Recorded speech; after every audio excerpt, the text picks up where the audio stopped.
ছোট্ট একটা কথা খেয়াল করে শোনার চেষ্টা করি। হজ ফরজ হওয়ার পরে যদি বিলম্ব করা হয় এটার অর্থ কি দাঁড়াবে? এটার অর্থ কিন্তু সুন্দর না, এটার অর্থটা সুন্দর না। হজ ফরজের অর্থ হলো আল্লাহ আমাকে আল্লাহর ঘর জিয়ারত করে তৌফিক দিয়েছে এবং আল্লাহর ঘর জিয়ারত করে দাওয়াত দিয়েছে। খেয়াল করেন, আমার যদি বাইতুল্লাহ শরীফ পৌঁছার সামর্থ্য থাকে, হজ করার সামর্থ্য আছে, শক্তি আছে, সামর্থ্য আছে, এর অর্থ হলো আল্লাহ আমাকে হজ করার তৌফিক দিয়েছেন এবং আল্লাহ তাআলা আমাকে আল্লাহর ঘর দেখে আসার জন্য দাওয়াত দিয়েছেন। আল্লাহ বলছেন, বান্দা তুমি আমার ঘরটা দেখে যাও। আল্লাহ বলছেন। এই যে আমরা হজ শুরু করে কি দিয়ে নিয়ত এহরাম, এহরাম করে লাব্বাইকে পড়ি না? লাব্বাইক মানে কি? আল্লাহ আমি হাজির, এর মানে কি? আল্লাহ ডাকছেন দেখি, বান্দা তুমি আমার ঘরটা দেখে যাও, আসো। আমি বলছি লাব্বাইক আল্লাহুম্মা লাব্বাইক, আল্লাহ আমি হাজির, আল্লাহ আমি হাজির। এখন আমি যদি বিলম্ব করি, বিভিন্ন তাল বাহানা দাঁড় করিয়ে দেরি করতে থাকি, এর অর্থ কি? আল্লাহ বলছেন বান্দা একটু ঘরটা দেখে যাও, আসো। আমি বলছি আল্লাহ সরি, আমার সময় নেই। এটা হয় কিনা অর্থ? এরকম ভাবটা এরকম দেখা গেল, ভাবটা এরকম দেখা গেল। কেন আমি আল্লাহর ডাকে সাড়া দিতে লাভদায়ক করতে কেন দেরি করি? লাভদায়কের মধ্যেই তো এই তলবিয়ার মধ্যেই তো এমন একটা কাশি, এমন একটা টান, বন্ধের সুযোগ পাওয়ার পর বসে থাকবে, এটা হতে পারে?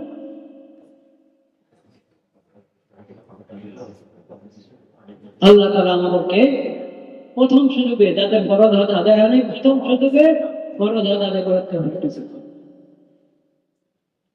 যাদের সামর্থ্য নেয়, শক্তি নেয়, আল্লাহ তাআলা তাদেরকে তৌফিক দান করেন।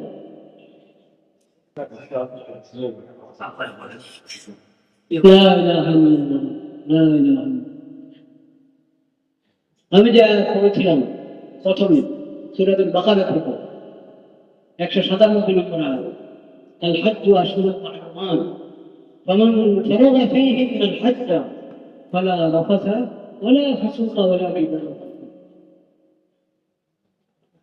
এখানে আল্লাহ তাআলা হজের বিধান, হজের আদব আলোচনা বয়ান করেছেন, বলে আমাকে জানিয়েছেন।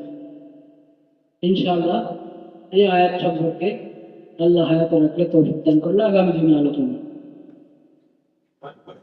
গত শনিবারে আপনারা যে প্রতিবাদ মিছিলে শরীক হয়েছিল, ওখানে একটা ঘোষণাপত্র, অঙ্গীকারনামা পড়া হয়েছিল, নিশ্চয় অনেকের কাছে কপি থাকবে। এটা একে অপরকে জানায়, শেয়ার করে, এবং ওখানে যা আছে প্রত্যেকে নিজের সাধ্য মোতাবেক আমল করার চেষ্টা করে। নিজের সঙ্গে যে অঙ্গীকারটা করা, প্রত্যেকের নিজের সঙ্গে আমরা কি অঙ্গীকার করেছি করা উচিত, ওটা উপর আমরা আমল করি, আল্লাহ আমাদেরকে তৌফিক দেন। আলহামদুলিল্লাহ। সুন্নতে মুআক্কাদা আপনার জমা তাদের বাকি আছে কমপ্লিট।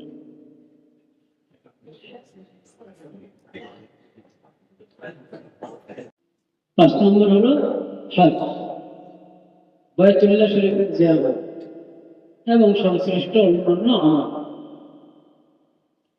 এই হজ এটা বহুত বড় ইবাদত, আল্লাহর পক্ষ থেকে বান্দার প্রতি বহুত বড় ফরজ। আল্লাহ রাব্বুল আলামিন কোরআন কারীমে বলেছেন, সূরা আল ইমরান ৪র্থ পারা শুরুতে, আল ইমরান সূরার মধ্যে আয়াত,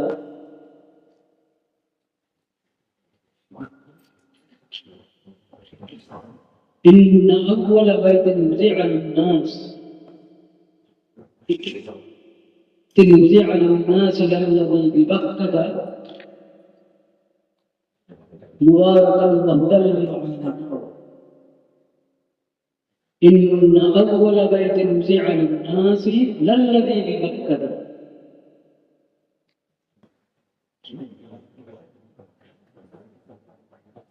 মানুষের হেদায়েতের জন্য এই জমিনে সর্বপ্রথম যে ঘর বানানো হয়েছে তা হলো মক্কাতে যে ঘর আছে বাইতুল্লাহ শরীফ।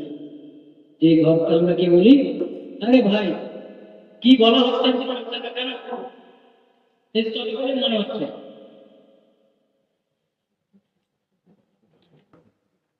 كيف بطالب العلم يدرس في المدرسة ويفعل هذه الفكرات؟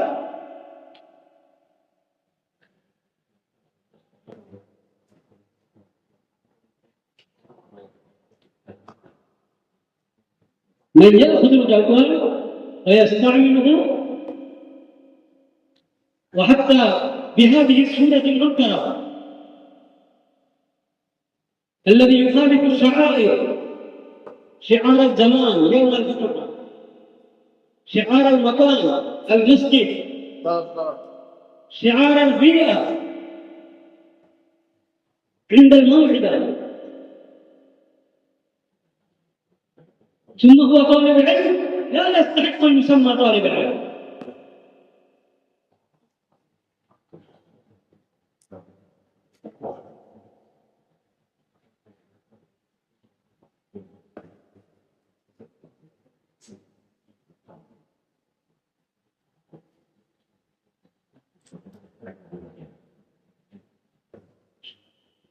إن أول بيت وضع للناس للذي ببكة প্রথম ঘর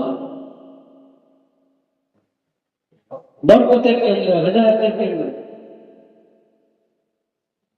সকল জগৎবাসীর জন্য, সকল বিশ্বের জন্য হেদায়েতের কেন্দ্র, বরকতের কেন্দ্র এই ঘর। আল্লাহ বলছেন এই ঘর সর্বপ্রথম বানানো, সর্বপ্রথম যে ঘর বানানো হয়েছে সেটা মক্কার এই ঘর বাইতুল্লাহ।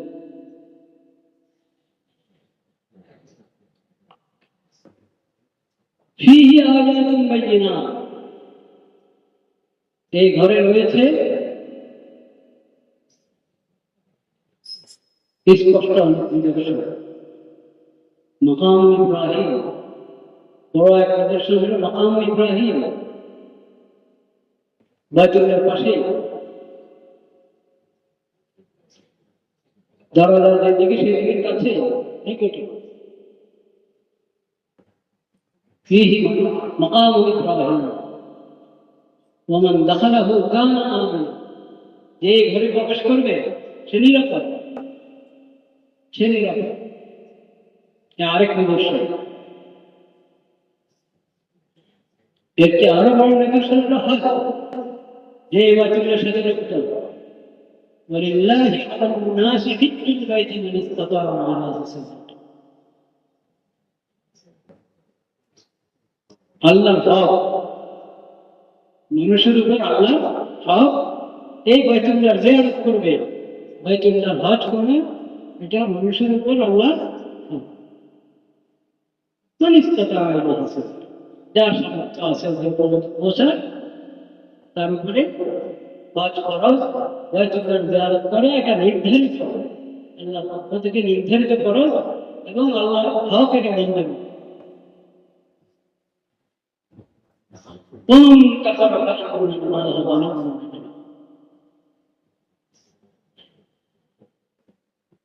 যে ফরজকে অস্বীকার করলো আল্লাহ কি করবে? আল্লাহ আল্লাহ সকল জগৎ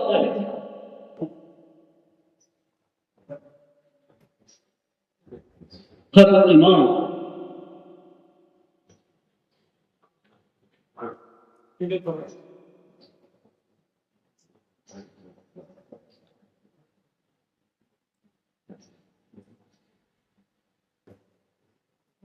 এই খরচটা অস্বীকার করলে তো ইমানই থাকবে না। আর যদি খরচটা মানে আমল করছে না, আমল করছে না, কোনো ওজন নাই, কোনো ওজন নাই, ক্ষমতায় দেরি করছে, খরচটা আদায় সামর্থ্য আছে বাইতুল্লাহতে পৌঁছে, কিন্তু কোনো ওজন ছাড়া কোনো প্রতিবন্ধকতা নাই, শরীয়ত সমর্থিত কোনো ওজর, কোনো প্রতিবন্ধকতা নাই, তারপরেও অবহেলা করে দেরি করছে, এটাও এক ধরনের।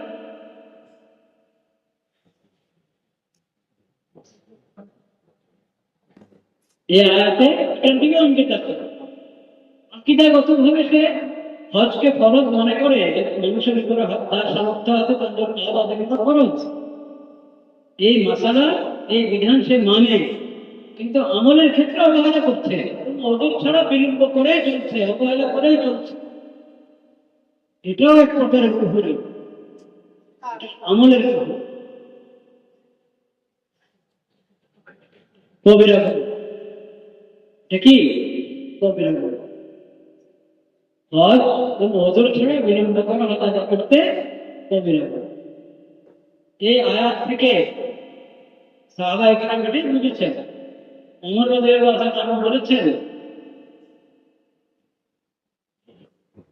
যার কোনো ওজন নাই তাও বিলম্ব করছে, হজ করার সামর্থ্য আছে কিন্তু বিনা কারণে দেরি করছে, এ কি ইহুদি হয়ে মারা যায় না খ্রিস্টান হয়ে মারা যায় না?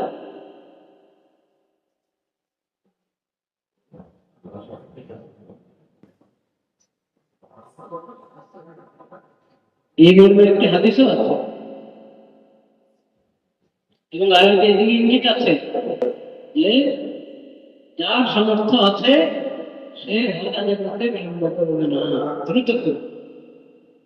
এমনি তো নবী করিম সাল্লাল্লাহু আলাইহি ওয়াসাল্লাম তাকিদ করেছেন যে হজ আদায় করতে বিলম্ব করবে না, প্রথম সুযোগে হজ করা, প্রথম সুযোগে হজ করা। কারণ তুমি জানো না কোন সময় কি হবে, কি যায়, কোন সময় কি হালাত হয়ে যাবে। আজকে সামর্থ্য আছে, কালকে সামর্থ্য নেই, এমন অসুস্থ হয়ে পড়েছে আল্লাহ করতে পারছো না, অর্থ সম্পদ শেষ হয়ে একবারে ফকির হয়ে গেছ, এখন যাওয়ারই সামর্থ্য নেই,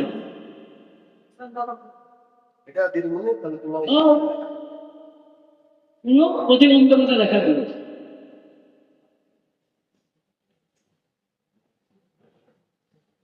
অনেক সময় তো আন্তর্জাতিক কারণে এরকম হালত হয়ে যায়, হজ করা সম্ভব হয় না, আল্লাহ নাকি। সেজন্য আন্তর্জাতিক দেশের মধ্যে এরকম হালত হয়ে যায়, দেশের মধ্যে এরকম হালত হয়ে যেতে পারে যে হজ করা সম্ভব হচ্ছে না। এজন্য হজ ফরজ হওয়ার পর কোন ধরনের ছোটা বাহানা আশ্রয় না নেওয়া, দ্রুত হজ করা, এই ধারণা ঠিক নয়।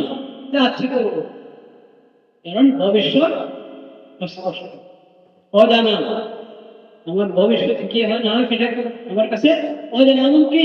এমনকি আমার শেষ সময় চলে আসতে পারে, হজ করবো করবো করে করা হলো না, মৃত্যু পালন করে কি হয় না, কি হবে এই হতে না।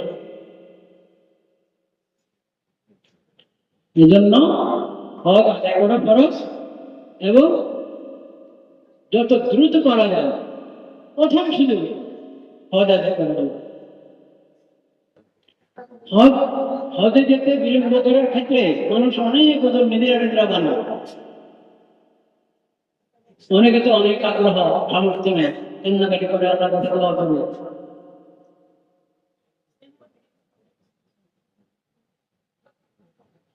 কোন ব্যক্তি থাকে, প্রতিষ্ঠান থাকে, তারা মানুষকে হজ করায়, সেখানে দরকার যায় নিজের সামর্থ্য, কিন্তু যাকে আমরা সামর্থ্য দিয়ে রেখেছেন বুঝতে পারে বৈতুল্লাহকে, মসজিদে হারাম এ নামাজ পড়ার তার তৌফিক আছে, বৈতুল্লাহ তওয়াফ করার তৌফিক আছে, মিনা আরাফা মুজদালিফার মতো ইসলামের প্রতীকগুলো নিদর্শনগুলো দেওয়ার করার সামর্থ্য আছে, কিন্তু যাচ্ছে এখনো এরকম অবহেলা, আর এখানে সামর্থ্য নেই, সে ছেড়ে পড়ে কাঁদছে আল্লাহর কাছে, আল্লাহ আপনার ঘর না দেখিয়ে আমাকে দুনিয়া থেকে নেন। দেখে পরীক্ষা, সবার জন্য পরীক্ষা। একে আল্লাহ তৌফিক দিয়েছেন এর জন্য পরীক্ষা, যে আল্লাহ তাকে সাড়া দিচ্ছে কি। আরেকজনের মধ্যে আগ্রহ আছে, যাওয়ার তৌফিক নেই, তার জন্য পরীক্ষা, সে সবর করছে। তো কান্নাকাটি করে এটা বেসবরি না, এটা আরো ভালো। আল্লাহর কাছে চাচ্ছি, আল্লাহ আপনি ব্যবস্থা করুন।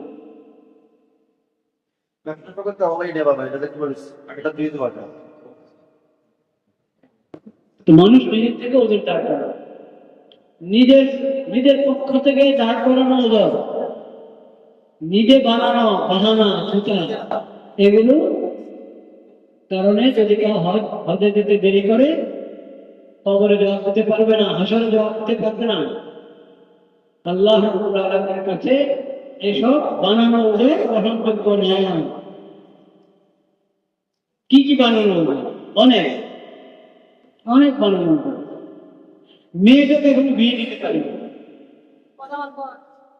মেয়েটাকে এখনো বিয়ে দিতে পারি না। বিয়ে দিতে তো এখন কেমন মানুষ আমি, বাপ কেমন সেই হিসেবে একটা বিয়ে দেওয়া কতদিন লাগবে, বুঝতে পেরেছেন? বিয়ের নিয়ত করতে লাগে 1-2 বছর, 2-4 বছর। এরপরে খোঁজ খবর দেখাশোনা করতে করতে আরো বছর 2, এরপরে তারিখ করতে, তারিখের আগে প্রস্তুতি নিতে আরো বছর থাকবে। এরকম আছে ঘটনা, আমি এমনি আন্দাজ করে বলছি না কিন্তু।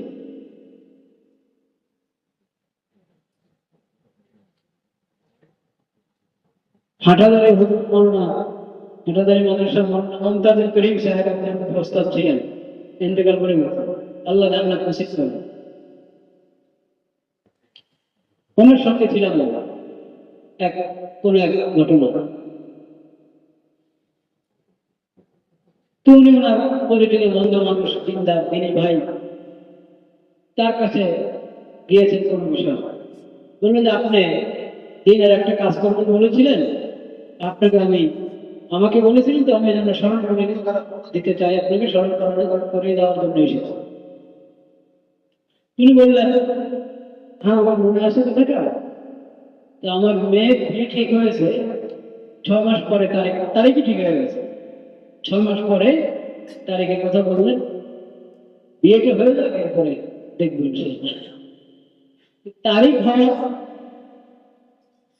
হয়েছে, সেটা 6 মাস আগে তারিখ হয়েছে, তারিখটা হচ্ছে আগে করেছেন, এটা হলো ওনাকে বলছেন যখন, তখন 6 মাস বাকি আছে। এই 6 মাস উনি ব্যস্ত, চিন্তা করেন। আল্লাহ তাআলা বিয়েকে বানিয়েছেন একেবারে সহজ। বিয়ের মধ্যে শরীয়ত কঠিন কোনো ফর্মালিটি রাখে না। অবশ্যই এটা তো হবে যে জনজনের সাথে একটা ভবিষ্যৎ একটা জিন্দেগি শুরু হচ্ছে, নতুন জীবন শুরু হচ্ছে, জনজনের মিল মহব্বতের সাথে এই জীবনটা যারা কাটাতে পারবে, দোনোপক্ষের অভিভাবক এটা একটু ফিকির করবেন, নিশ্চিত হবে, এটা তো ঠিক আছে, এটা তো কিছু সময় লাগবে। কিন্তু এছাড়া অনেক ফর্মালিটি আমরা বিয়ের সাথে মধ্যে ঢুকিয়ে দিয়েছি, যেগুলো শরীয়তে কোনটা সর্বোচ্চ যায়, অনেক কিছু না যায় ফর্মালিটি মনে ঢুকিয়েছে, অনেক আছে সর্বোচ্চ যায়, কিন্তু ওটাকে জরুরি মনে করে খালি বিলম্ব করবে, খালি বিলম্ব। এখন ওইরকম ফর্মালিটিওয়ালা বিয়ে যদি আপনি হজের বাহানা বানিয়ে রাখেন, মেয়ের বিয়ে হয়ে যাক, তারপর শরীয়তে এমন কোনো মাসালা নেই মেয়েকে বিয়ে দেওয়ার আগে হজে যাওয়া দেওয়া না। আপনি দিয়ে দেন, তারপর বিয়ে সেরে নেন, কিন্তু সারতে দেরি হচ্ছে, সেজন্য যদি আপনি হজ আবার দেরি করেন, তাহলে এটা আরো গুনাহ, আরো গুনাহ।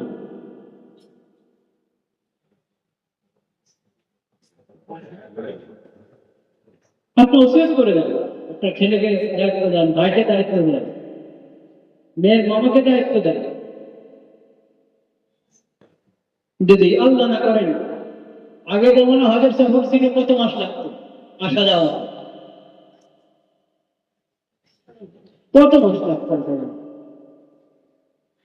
তখন মানুষ চিন্তা করতে এর ভিতরে যদি মরে যাবে, মরে যাওয়ার তো আমি ঘরে থাকা অবস্থায় সন্ধ্যায় আছি, হয়তো সকালে নেই, সকালে আছি হয়তো কি সন্ধ্যা নেই। তো ওটাকে তো আপনি বিষয় মনে করছেন।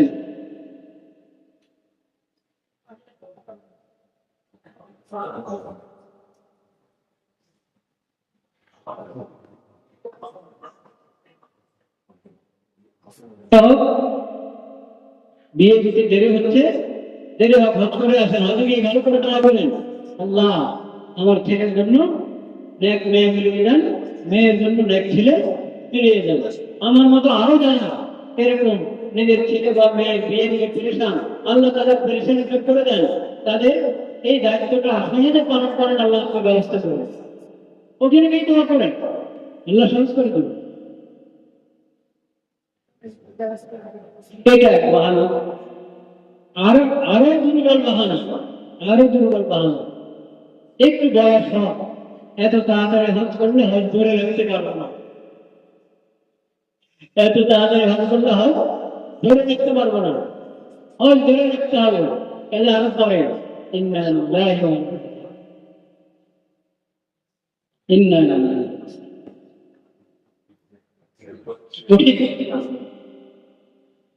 এর মানে কি, উনি চাচ্ছেন আমি আরেকটু মুত্তাকি পরহেজগার হই, আরেকটু ধার্মিক হই,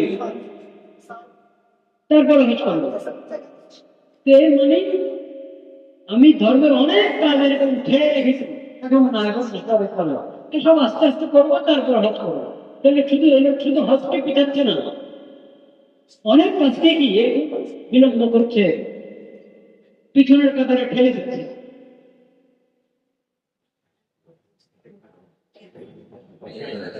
এটা আরেক অন্যায়, আরেক অন্যায়। নেক কাজে দেরি করতে নেই। সারিউ ইলা মাগফিরাতিন মির রাব্বিকুম, সারিউ ইলা মাগফিরাতিন, মাগফিরাতের রাস্তার দিকে, জান্নাতের রাস্তার দিকে দ্রুত অগ্রসর, দ্রুত অগ্রসর, বিলম্ব নয়। নেক কাজে দেরি করে, বিশেষ করে হজের বছরে একবার, জিন্দিগিতে একবার ফরজ করেছেন তারা, সুযোগ আসে বছরে একবার। আর আল্লাহ তাআলা পুরো জিন্দিগিতে কয়বার ফরজ করেছেন? একবার। ফরজ হজ তো একবার, ফরজ হজ একবার। এত সহজ, তাও আমি এটার জন্য বাহানা করবো।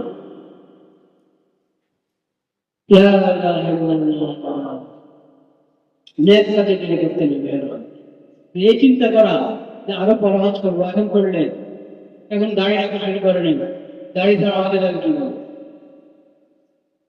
দাড়ি যদি আপনার কাছে গুরুত্বপূর্ণ হয়, এখন কোনো দাড়ি মনতেন, এখন কোনো দাড়ি খাটো করেন, মুন্ডা কোনো না খাটেও করবেন না, এক মুষ্টি কম যদি খাটো করেন, দাড়ি দাড়ি খাটো করাবো না, মুন্ডি ফেলাবো না। দাড়ি যখন এত গুরুত্বপূর্ণ, দাড়ি ছাড়া আমি মাওলার ঘর দেয়ার করি কিভাবে, দাড়ি ছাড়া আমি নবী করিম সাল্লাল্লাহু আলাইহি সাল্লাম নবীজির কবর দেয়ার করে কিভাবে, শরম। দাড়ি রাখবো, তারপর হজ করবো। দাড়ি আজ গুরুত্বপূর্ণ হলো ভাই, এখন দেরি দেরি দেরি না করে এখন দাঁড়িয়ে হিম্মত করবো, একটু সাহসের দরকার, একটু সাহসের দরকার।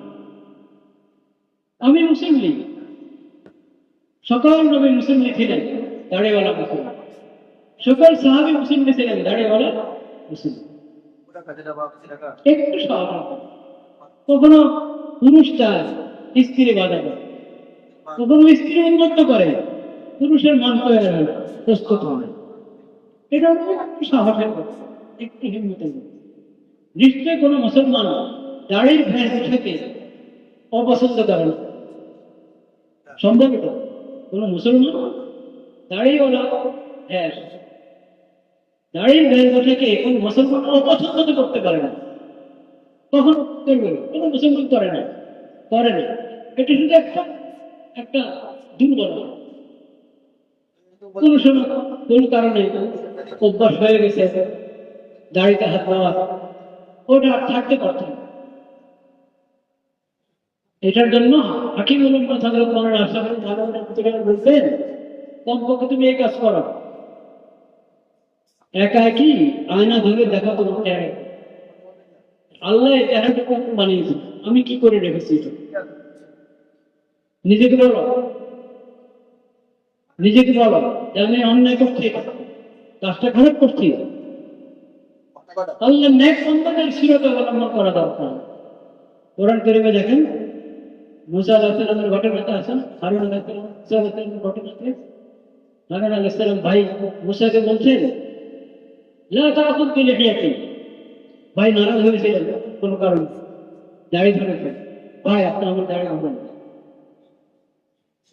আমার নিয়ত ভালো ছিল, আপনাদের ধারণা করছেন আমি যে কাজ করতে করা উচিত ছিল আমি করে নাই, আপনি ভাবছেন আমি আপ্রাণ চেষ্টা করেছি, আমি আপ্রাণ চেষ্টা করেছি, আপনি আমার দাড়ি ধরবেন। হারুন আলাইহিস সালামের দাড়ি ছিল কিনা? সব নবীর দাড়ি ছিল, সব নবীদের সাহাবীদের অলিদের যে সূরা, এটা তো পছন্দ হবে সকল মুমিনের, অবশ্যই পছন্দ, কিন্তু পেরে উঠে, এই পেরে উঠার জন্য হিম্মত, সাহস। যাই হোক, তো দাড়ি কাটবো তারপরে হজ করবো তা না, হজ করেন, হজের করতে আল্লাহ দাড়ি রাখাই দেবে, হজ কর,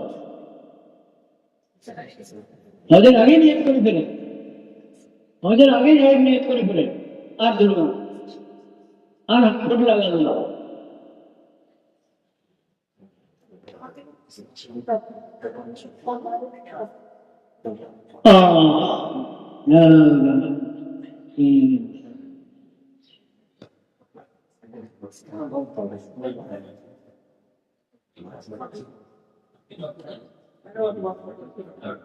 নবী করিম সাল্লাল্লাহু আলাইহি ওয়াসাল্লামের কাছে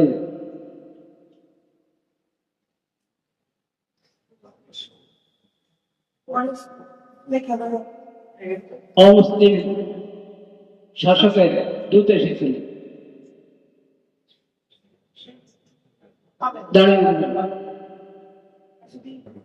নবী করিম সাল্লাল্লাহু আলাইহি ওয়াসাল্লাম চেহারা দিকে তাকাতে পারলেন না, বলেছিলেন এমন কেন? সে বলল আমাদের গুরু, আমাদের বড় ব্যক্তি আমাদেরকে এই নির্দেশ দিয়েছে, এবং সে রব শব্দ ব্যবহার করেছে, আমাদের রব আমাদেরকে এরকম বলেছেন দাঁড়িয়ে দিতে। নবী করিম সাল্লাল্লাহু আলাইহি ওয়াসাল্লাম বলেছেন ওয়ালাকিন আমারানি রাব্বি, ওয়ালাকিন আমারানি রাব্বি আন উ'বিয়াল বিহি, কিন্তু আমার রব রব্বুল আলামিন আমাকে নির্দেশ দিয়েছেন দাড়ি লম্বা করতে, দাড়ি লম্বা, মুছ কাটাবো। ভাইরা আমার, দাড়ি রাখতে পারছি না, রাখা হচ্ছে না, এই জন্য হজ বিলম্ব করবেন না, তখন ধরুন হজ সামর্থ্য হয়েছে, তৌফিক হয়েছে, হজ করে ফেলেন, সেখানে ভালোভাবে চেষ্টা করেন, মুজাহাদা করেন, দোয়া করেন, আল্লাহ তাআলা তৌফিক দিয়ে দেবেন, দাড়ি লম্বা করেন ইনশাআল্লাহ। এরকম অনেক কিছু মানুষ দেখতে পাবেন। আচ্ছা এই ঝামেলাটা দেয়, আচ্ছা এই ঝামেলাটা দেয় ব্যবসার হালাত, ব্যবসায়ীদের ব্যবসার নজর থাকে, ব্যবসাটা একটু প্রতিষ্ঠিত হবে, একটু গুছিয়ে আনা, প্রতিষ্ঠানটা একটু কি গুছিয়ে আনা, এই গুছিয়ে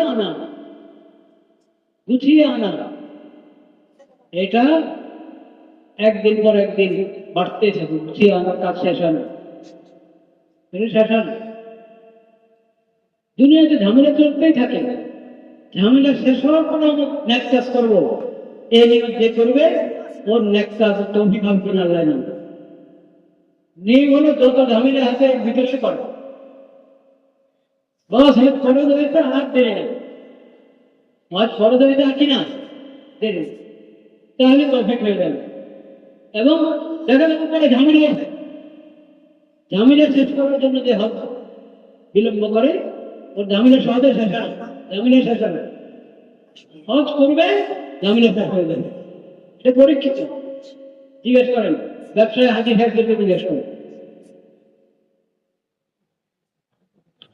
এখন তো এই বছরের তো এখনো হয়তো কিছু সুযোগ থাকতে পারে, নিয়ত করলে আপনি হয়তো বা, ঠিক আমি জানি না, কিন্তু এই বছর যদি নাও পারি আগামী বছরের জন্য এখন থেকে ফিকির করি, এখন থেকে আগামী বছর থেকে আমি এখন থেকে যদি ফিকির করি ইনশাআল্লাহ আগামী হজের মধ্যে যাদের ফরজ হজ আদায় হয় না আগামী হজ পরিধান করবো ইনশাআল্লাহ।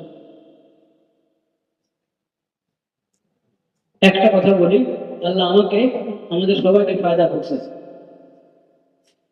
নিত্য প্রয়োজনের অতিরিক্ত যার কাছে সম্পদ আছে এবং সম্পদের উপরে 1 বছর অতিবাহিত হয়েছে, 1 বছর পার হয়েছে, তাহলে তার উপর জাকাত দ্রব্য যেসব অর্থ সম্পদ ওগুলো জাকাত আদায়, এটাও সহজ, নামাজের মধ্যেই খাচ্ছে। রমজান মাসে রোজা, মাশাআল্লাহ রমজান মুবারক পার হলো, আল্লাহ তাআলা আমাদেরকে রোজার তৌফিক দান করেছেন, আলহামদুলিল্লাহ। এটা ইসলামের তৃতীয় রুকন, তৃতীয় স্তম্ভ, চতুর্থ কালিমা শাহাদাত, সালাত, যাকাত এবং সিয়াম।